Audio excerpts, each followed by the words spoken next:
네, 안녕하세요. 저는 계명대학교 입학사정관 이준엽이라고 합니다.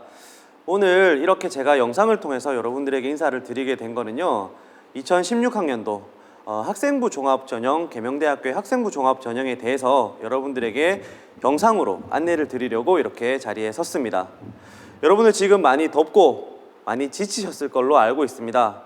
하지만 이제 정말 결전의 날이 얼마 남지 않았습니다. 조금만 더 힘을 내시고요. 이 영상을 보신 여러분들은 정말로 원하는 우리 계명대학교에 꼭 입학을 할 수 있도록 제가 도움이 되게 말씀을 드리도록 하겠습니다. 자, 우리 계명대학교의 학생부 종합 전형에 대해서 알아보도록 하겠습니다. 자, 보시는 것처럼 계명대학교의 학생부 종합 전형, 아니죠, 계명대학교의 전체 전형은 크게 4가지로 나뉘어집니다. 그 중에서 제가 설명드릴 부분은 학생부 종합 전형의 일종인 학교생활 충실자 전형하고요. 그 다음에 이제 4번째 보면 학생부 종합 전형을 이렇게 설명을 드리도록 하겠습니다. 학생부 종합 전형에 학교생활 충실자가 포함이 되는데 이렇게 따로 설명을 먼저 드리는 이유는 분명히 있겠죠. 제가 그 부분도 설명을 같이 드리도록 하겠습니다. 자, 먼저 한번 넘어가 보겠습니다. 학교생활 충실자 전형부터 제가 말씀을 드릴 텐데요. 이 학교생활 충실자는 정말 기억하기 쉬운 것은 여러분 삼무 전형이라고 보시면 됩니다. 삼무, 없을 무자죠, 그죠?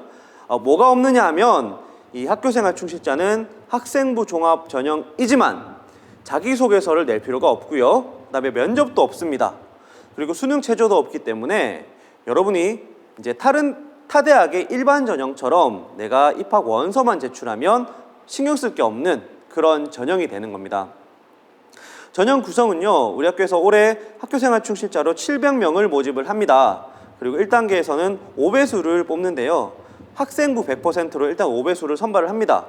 이 학생부는 이제 출결과 내신 성적으로 이루어져 있고요. 그러니까 1단계를 통과한 5배수에 대해서는 이제 2단계로 넘어가면 학생부 70%와 학생부를 종합적으로 평가하는 학생부 종합평가 30%를 더해서 이렇게 선발하게 됩니다. 학생부 종합평가의 부분이 분명히 있는데 왜 이렇게 학생부 종합 전형 안으로 넣어서 설명하지 않고 따로 빼서 설명하느냐라는 게 사실 궁금하실 수 있습니다. 제가 그 부분도 설명을 좀 드리도록 하겠습니다. 먼저 학생부 70%에 해당하는 학생부는 어떻게 보는지를 먼저 설명을 좀 드릴 텐데요. 우리 계명대학교 학생부 반영 방법은요, 인문계열, 자연계열, 예체능계열 전부 다 학년별 반영 비율이 따로 없습니다.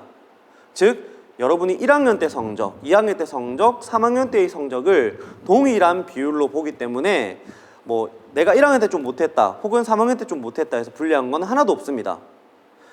반영 과목은요, 여러분 여기서 잘 들으셔야 되는데요, 교과가 우리 계명대학교에서는 여러분이 배운 교과 중에 국어 교과, 그리고 영어 교과, 수학 교과, 그리고 탐구 교과가 있죠. 탐구에는 뭐 사회 교과, 그다음에 뭐 과학 교과, 직업 탐구 등 탐구 교과들이 있죠.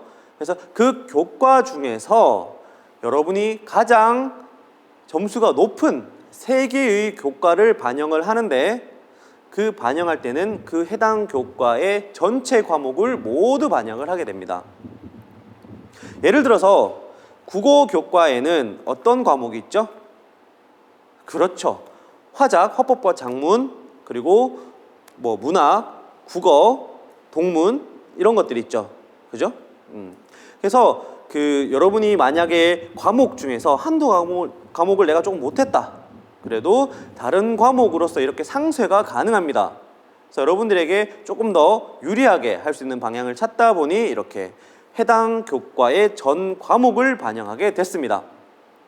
예체능계 학생 같은 경우는 국어와 영어 교과를 해당 과목을 전체를 보게 됩니다. 자, 그리고 성적은 이렇게 이제 반영이 되고요. 그다음에 출결을 또 봅니다. 우리 계명대학교 출결을 또 중요시하게 생각을 하는 학교 중에 하나인데요. 30%, 즉 100%로 봤을 때 30%를 출석을 보게 됩니다. 그 출석은 여러분의 결석, 지각, 조퇴, 결과 등이 이제 포함이 되는데요. 결석 1일당 마이너스 1점으로 시작하게 됩니다. 그래서 여러분이 뭐 예를 들어서 결석 3번이다 그럼 마이너스 3점이 되고요.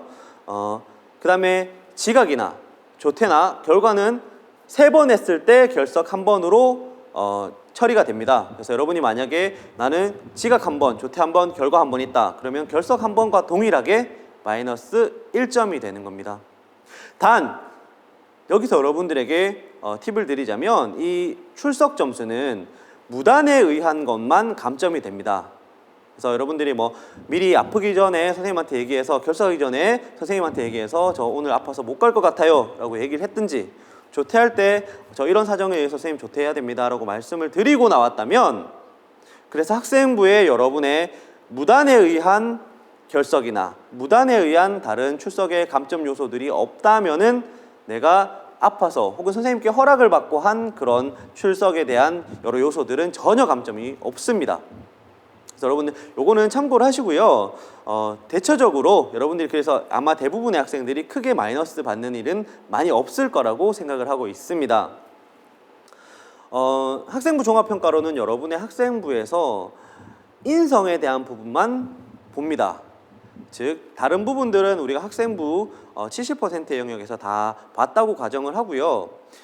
인성 영역을 보게 되는데 화면에 보이는 것처럼 여러분의 인성, 윤리성, 그리고 공동체의식, 규범의식 등을 보게 됩니다. 학생부에 여러 영역들이 있죠. 여러 영역들이 있는데 그 중에서 여러분의 행동 특성 및 종합 의견란에 있는 선생님의 여러분 인성에 대한 평가, 그리고 여러분의 봉사활동에 대한 평가, 그리고 여러분의 인성 관련한 교내대회 수상실적, 뭐 예를 들어서 뭐 효행상, 표창장 뭐 이런 것들이 있겠죠, 그죠? 그리고 여러분의 독서활동, 얼마나 여러분이 다독을 하고 인성을 수양할 수 있는 독서를 했느냐 등을 보게 됩니다. 자, 여기서 제가 중요한 팁을 하나 알려드리겠습니다.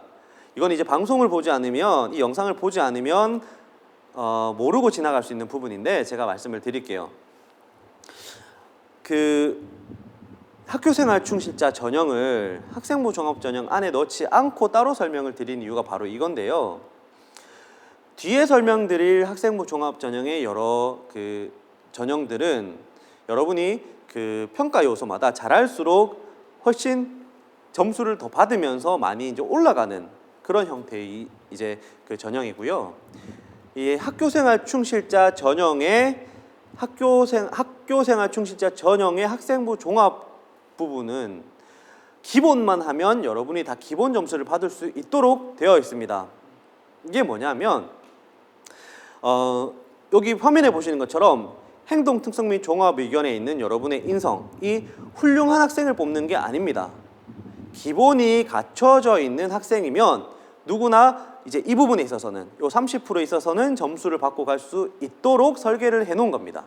그래서 이 취지는 여러분이 내가 성적을 좀 잘 받고 공부를 조금 잘하고 인성에 내가 문제가 없다라고 생각하면 이 전형이 여러분에게 유리한 전형이 되는 거죠. 마찬가지로 봉사활동도 똑같습니다. 다른 학생부 종합 전형에서는 봉사활동의 양과 질이나 이런 것들이 느낀 점들이 이제 좋으면 더 플러스 점수를 많이 받는 설계지만 이 부분은 정말 내가 고등학생으로서 해야 될 기본적인 봉사활동만 했다면 만점을 받을 수 있도록 설계가 돼 있어요. 그래서 예를 들어서 여러분이 3년간 토탈 했는 봉사활동이 뭐 30시간 정도가 된다. 최소한의 정말 봉사활동은 내가 했다라고 생각이 들면 전혀 감점이 없는 경우가 되는 거죠. 마찬가지로 뭐 내가 학생부에 뭐 학교폭력 사실이 없다. 뭐 나는 다른 특별하게 정말 학교에서 문제를 일으키거나 다른 어떤 결격 사유가 없다라고 하면 이 30%의 종합평가에서는 일정 부분 기본적으로 내가 점수를 가지고 갈 수 있는 부분이에요. 그래서 우리 학교생활 충실자 전형이 작년까지는 우리가 일반 전형이었기 때문에 학생부 종합평가 30%가 들어가지만 여러분이 작년 일반 전형의 내신 성적을 참고하시고 지원을 하시면 가이드라인이 될 것으로 그렇게 생각이 됩니다. 그래서 여러분이 이 전형에서는 학생부 종합, 나는 그냥 학교생활 열심히 잘 다녔어. 뭐 내가 우수하진 않지만 학교를 충실히 잘 다녔다 라고 생각하는 분들은 이 30%에 해당하는 학생부 종합은 전혀 문제가 없습니다. 그러면 합부를 정말 내가 합격과 불합격을 가르는 요소는 이 70%의 학생부 성적에서 혹은 출석에서 갈릴 수가 있다는 얘기죠. 그래서 여러분들이 주의해야 하셔야 될 점은 이게 바로 학생부 종합 전형과 학교생활 충실자를 따로 빼놓은 이유입니다. 이 부분은 학교생활 충실자는 명확하게 말씀드리는 것은 합불에 있어서 성적과 출결에 영향이 조금 미칠 것이다 라는 이유 때문에 제가 이렇게 분리를 해 놓은 겁니다.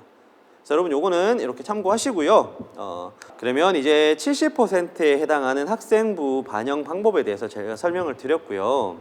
그게 우리 화면에 보시는 것처럼 교과 영역, 학교생활 충실도를 보는 교과 영역에 의한 점수였다면 이제 나머지 30%죠. 학생부 종합 전형, 학생부 종합으로 보는 부분의 평가는 어떻게 되는지 제가 설명을 좀 드리겠습니다. 학생부 종합 평가로는 여러분의 학생부에서 인성에 대한 부분만 봅니다. 즉 다른 부분들은 우리가 학생부 70%의 영역에서 다 봤다고 가정을 하고요. 인성 영역을 보게 되는데 화면에 보이는 것처럼 여러분의 인성, 윤리성, 그리고 공동체의식, 규범의식 등을 보게 됩니다. 지금까지 학교생활 충실자 전형에 대해서 설명을 좀 드렸는데요. 어떻게 여러분 좀 도움이 되셨는지 모르겠습니다.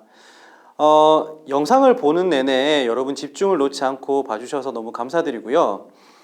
이 학교생활 충실자 전형은 정말 여러분이 일반 전형으로 생각하실 만큼 낼 소리도 없고 정말 간편하게 여러분이 원서만 접수하면 된다는 사실 잊지 마시고요.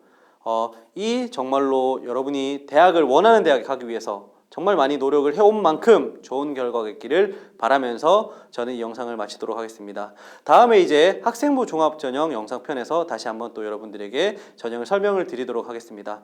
열심히 들어주셔서 감사합니다.